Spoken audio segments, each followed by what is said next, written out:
I mean, no. So you keep saying that the players don't live that Well, nearby. relatively Yeah, speaking. I mean, it's you're living like in the late '90s glory days when Florida. it was It's like Florida.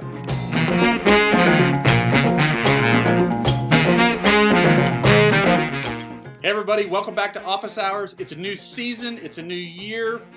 They renewed my contract. Life is good. Season 2, we got a lot of exciting topics coming up today. We're going to start with the Players' Championship 50th edition. 50 years old this thing is. And to help me walk through it, I've got my good close personal friend Tron Carter. Hello, Wolfie. Professor Wolfie, I put in a good word with the administration. You're on Thank a you. tenure track right now. Keep on your P's and Q's though, okay? Thanks for that.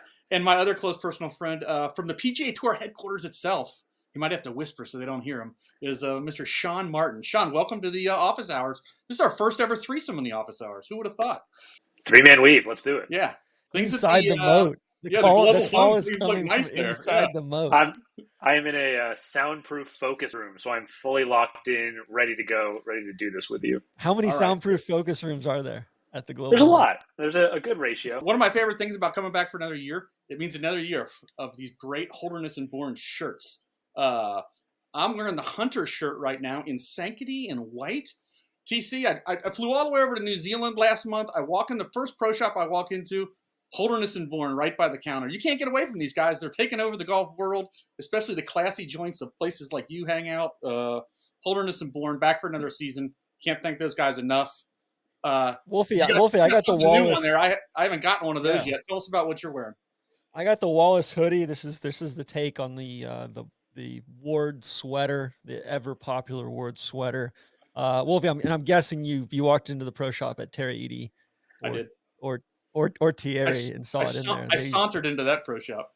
Yeah, they have a lot of H&B stuff in there. So they do. Mr. Martin, let's talk a little bit about your background, just real quick. You're bona fide. So you are a PGA Tour employee. Your title is appears to be editorial. Is that correct? How long do you work for the PGA Tour HQ? Lead, editorial. Lead. Okay. I've been at the PGA Tour for nearly 11 years now. The players will be right at 11. Before that, I was at Golf Week magazine back when it was a magazine for 6 years. So I've been at this for a little bit now. I'm going to run down just some basics for the folks at home. Players Championship, 50 years. Maybe some stuff that folks don't know. So the Players obviously started 1974. It actually started on Labor Day. It used to be a Labor Day tournament when it began. Jack Nicklaus won the first one in 1974, Atlanta Country Club. 1975, they moved to Colonial. 1976, anybody guess where they moved it in 1976? Inverary, which is now a parking lot. That's right, Inverary. Nicklaus wins again in 76. In 77, is that down in South Florida? Is that the Jackie Gleason spot? Yeah. So 74 ACC, 75 Colonial, 76 Inverary, and then 1977 they finally find their new home, Sawgrass. TPC Sawgrass is not built yet. They play it for 5 years at Sawgrass Country Club. Nicklaus picks up right where he left off. He wins again in 78. So Jack Nicklaus wins 3 of the first 5 that are held. Can I throw a little nugget in there? Please. There were talks about having it at Bay Hill, actually. Yeah. But there was concerns that it would compete with what was then the Florida Citrus Classic at Rio Pinar Country Club. And therefore, I think this was before Arnold Palmer bought Bay Hill. But so they also moved the PGA of America headquarters to Bay Hill as well. So a lot of possible juice for Bay Hill. Fun fact, Jack. Rio Pinar, Holderness and Bourne had their annual Pine Pounder tournament out there a few years back. There you go. There's a lot of pine shot a pound there. There you go. Okay, so 1977 we land at Sawgrass Country Club. Pete, you know the story. Pete Dye and those guys, they buy it for $1. They build a new course. TPC Sawgrass opens up in 1982. We've been living happily ever after in Sawgrass, Ponte Vedra, Florida ever since. 49 editions. 42 of the 49 champions have been major winners.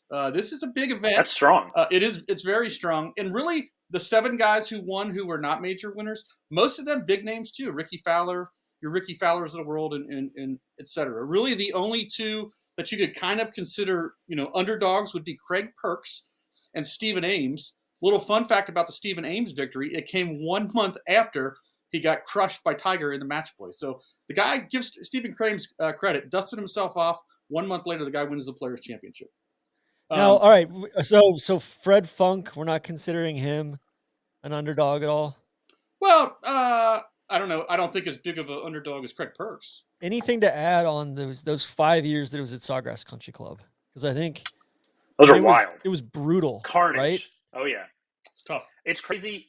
You wouldn't know it. It's hard to picture. I know you have discussed possibly connecting TPC Sawgrass to the intercoastal, maybe to the ocean. I have. And I think if you haven't been here, it's hard to realize how close we are to the Atlantic Ocean. And Sawgrass Country Club, even though it's only half a mile closer, that makes a huge difference. And so guys are just getting blown off the golf course. I think you had 1 year where 7 over won. Some people may know there's a barber chair in the TPC Sawgrass clubhouse right outside the champions locker room. And that is from one of the especially difficult years. The players would sit in the barber chair and like Ben Crenshaw and characters like that would do mock interviews of like, oh, Jerry Hurd, tell us about your 14 on the third hole. And, they'd go through and discuss the carnage they had just had.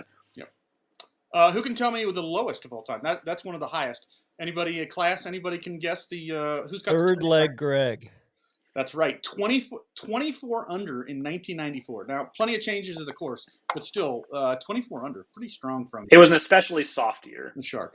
All right. Wow. Revisionist history from the PGA Tour employee. Who would have guessed? It is a full field event. Always has been. Not sure if everybody knows that. You got your card. You're one of the top 125 from the year before. You're getting in. It's pretty remarkable how many big names have won the thing over the years. I think it's probably a testament to the event. It's a testament to the course. I think it's, it's one that they're definitely motivated to show up and play well on. It's kind of always been that way. They've moved it a little bit. So the other major kind of milestone in, in the event's history, 2007 through 2018. It was always in March. 2007 through 2018, they moved it to May. That was when it was on Mother's Day. They had all the pink flowers around the tree that was on the little island to the right of 17 Green. I was flower like, barge. They took the little boat out, and changed it, swapped out all the flowers. Wolfie doesn't sound like he's big on Mother's Day. Yeah, I know a lot of mothers. So my first memory of players was the first one at TPC. I remember Jerry Pate, Birmingham legend, winning the tournament. He throws Pete Dye, he throws Pete Demon into the lake next to 18. They had previously been showing alligators swimming around the property during the week.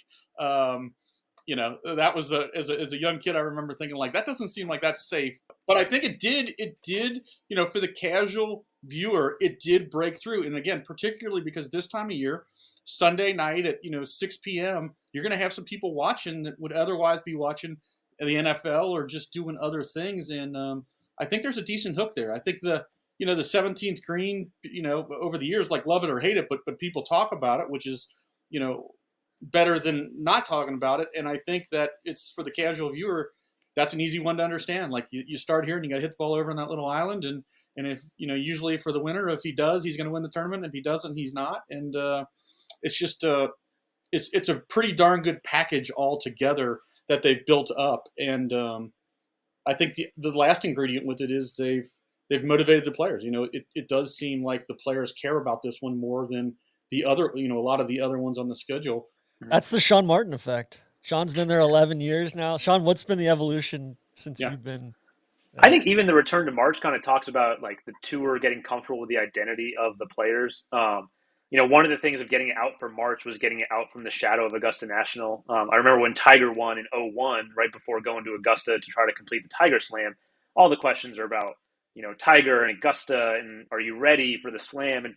And it was such a big problem and something that bothered the Players Championship about how much focus on Augusta. And now I think there's a feeling that the Players has a strong enough identity that it can be a few weeks before Augusta and it will be about this tournament and not the Masters. And it's not just looked at as maybe a Masters preview tournament by the media. So I think, we talk about fifth major and whatnot.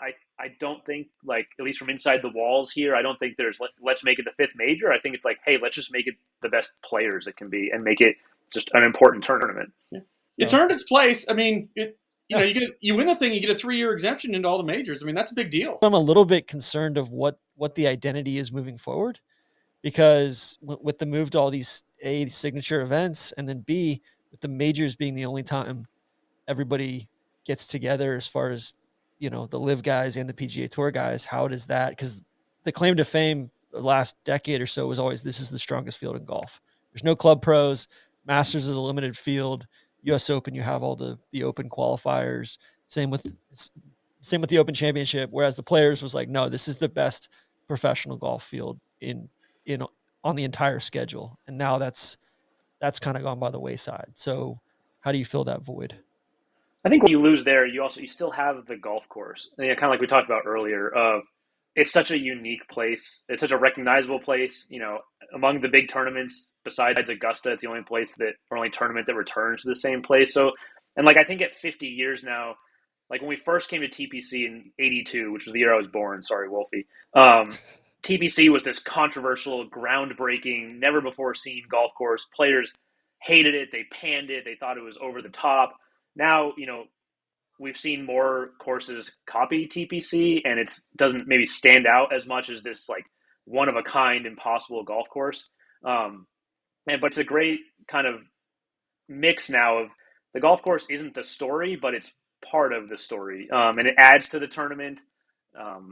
It's not the star of the tournament, but it helps, I think elevate the tournament, elevate the players. I always love what Pete Dye said to players when they were complaining about TPC Sawgrass. They said it was too hard, and Pete said the same thing about PGA West, the stadium course there. I'm making really difficult golf shots to show how good you are. Like you look at the island green or the bunker left of 16 at PGA West, like that's a shot that only a select few people in the world can pull off. And so when a guy pulls it off, it's like, man, that guy is doing something that no one else or very few people on the planet can do. Like any one of us can occasionally, hit a 9-iron to a foot, right? But when you have to hit a 9-iron to a foot to an island green on Sunday, or on 16, you have to hit a 3-wood or 2-iron to like this green surrounded by trouble. I think that was the genius of Pete, was elevating the players by forcing them to hit these really hard golf shots. Because part of it too is Sawgrass was extremely raw and rugged. Yeah. Now it's this very clean, orderly, kind of linear presentation. And before, like there was all those crazy mounding and it was really sandy. Yeah, very sandy and rugged and kind of unkempt around some of the edges. Yeah. And so I kind of wonder, maybe the best thing that the tournament could do is almost bring some of that back to kind of swerve a little bit and make the course a little bit more difficult. A lot of the greens when it first opened had really small platforms. Like Jack the first year said, I've never been good at landing a 5-iron on the hood of a Volkswagen Beetle, just talking about what a small area he had to hit to. But I think it's those moguls of giving people side hill and crazy downhill lies. Again, when TPC first opened, I think it was Maltby was like, I've never been good at hitting shots from on top of my head, basically. And that was one of the areas where it stood out too. If anything, they should amp that up even more. Right? Make the moguls even bigger. I think they get it about right, though. I mean, it's the best player wins usually. I mean, it's as Sean was alluding to, it does a pretty damn good job. I think 30 years on, of it stands up to the best of the world, and usually the guys at the end that are in the mix are the guys that are playing the best that week, and it tends to be major champions who are have got some skills that are better than anybody else. And I think the course does a pretty good job of letting the guys that are really special show why. Now I do think also the some of those moguls and just the way it's built, like the way that Dye was able to fashion this place out of shitty swampland for not only a great golf course, but other than maybe like I'm trying to think, Memorial, like Muirfield Village is pretty good viewing as far as some of the vantage points and everything, but I don't think I've ever been to a golf course that is so easy to watch golf on.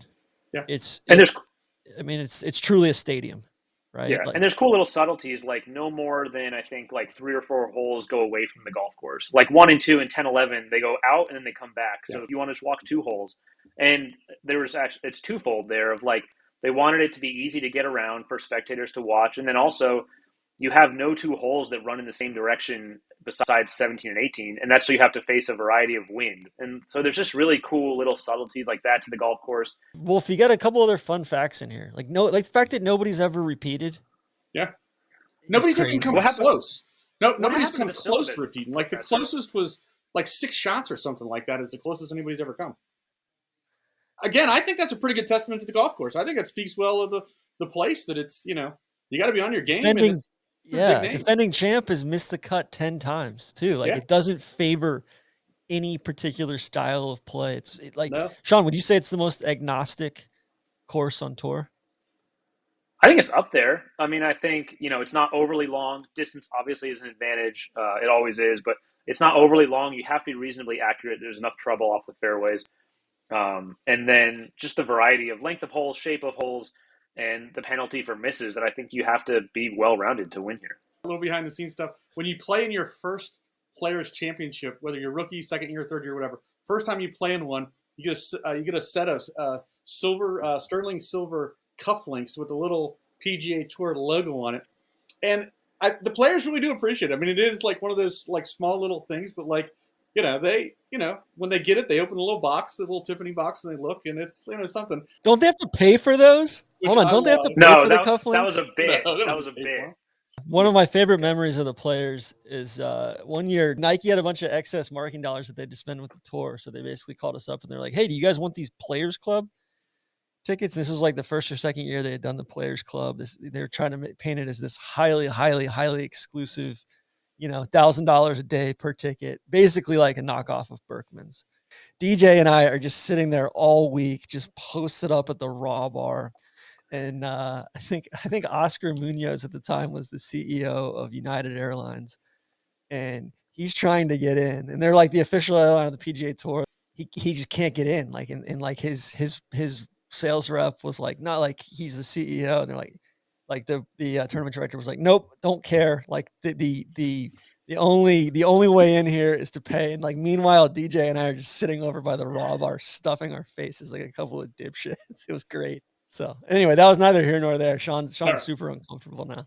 If there's one thing that you could change about the players, what would it be? Man, maybe field sized a little bit, like down to 125. I think we're at 144. Maybe 125, I think. But not, I mean, I'm not saying it's perfect. No tournament is, but I think I love the mix of like, it's offbeat enough and Jacksonville enough that like Trevor Lawrence will probably be there, and there's the caddy competition on Wednesday where they hit closest to the pin on 17, but also like it's also a serious golf tournament. Like it's a good mix of both. That I think it straddles that line pretty well. It doesn't go overboard on either side, which is easy to do. So I kind of like that it leans in enough of like it's kind of weird and kind of zany, and you get stuff you're not going to get at other events, but it's also hey, we're a high level, one of the best golf tournaments in the world. Yeah, they've done a good job of balancing that. Wolfie, for you, what is it? Well, I was going to say if we know some changes are probably coming, right? Whether it's next year or 5 years from now, whenever, the golf world changes again. Would TPC be a candidate for a season-ending tournament for the to conclude whatever the future, whether it's a FedEx Cup Championship or whatever it looks like? Would it be a good, October, November site to end a golf year, since the players all live nearby and I mean, no. So you keep saying that the players don't live that nearby. Well, yeah, you're living like in the late '90s glory days, Florida. When it was like Florida. I just want Q School to come back here. They had Q School at the Valley course this year, the other course on property, but I think Q School guys playing 17, 18 for their cards, I would love that. I think context matters, like for the ladies' game. I'd love to see like they had the 91, like Tiger won one of his USAMs.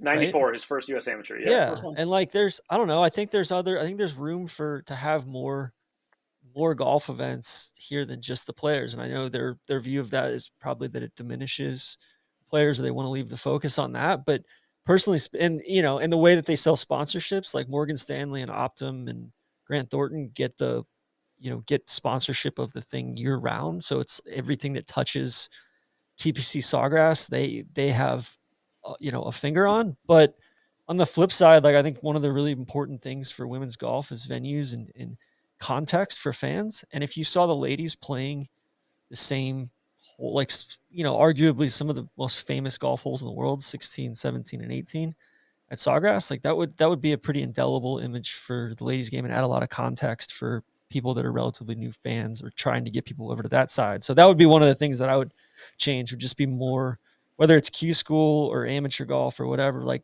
I mean, shit, every year, like I try to go out to the junior players that they have out here. That's the AJGA, and the tour does a great job hosting that as well.